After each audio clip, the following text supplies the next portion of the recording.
CM Sarvananda Sonowal స్వాగతం పలికారు. మోడీ కాసేపట్లో ధోలా సాదియా వంతెనను ప్రారంభించనున్నారు.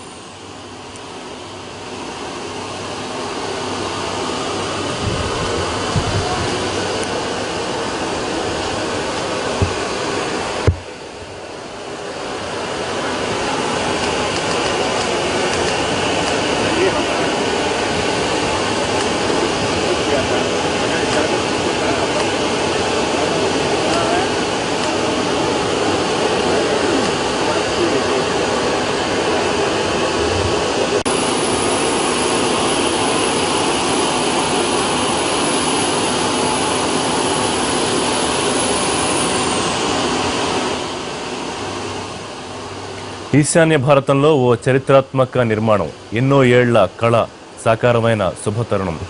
నదులపై నిర్మించిన అత్యంత పొడవైన వంతెన ప్రారంభానికి ముస్తాబైంది. అసోంలోని తిన్సుకియా జిల్లాలో చైనా సరిహద్దుకు అత్యంత సమీపంలో నిర్మించిన ధోలా సాదియా వంతెనను ప్రధానమంత్రి నరేంద్ర మోడీ మరి కాసేపట్లో జాతికి అంకితం చేయనున్నారు.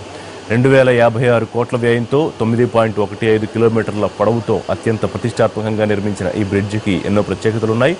అసోంలోని సాదియా ప్రాంతంలో ఈ బ్రిడ్జి ప్రారంభమవుతుంది. ఇది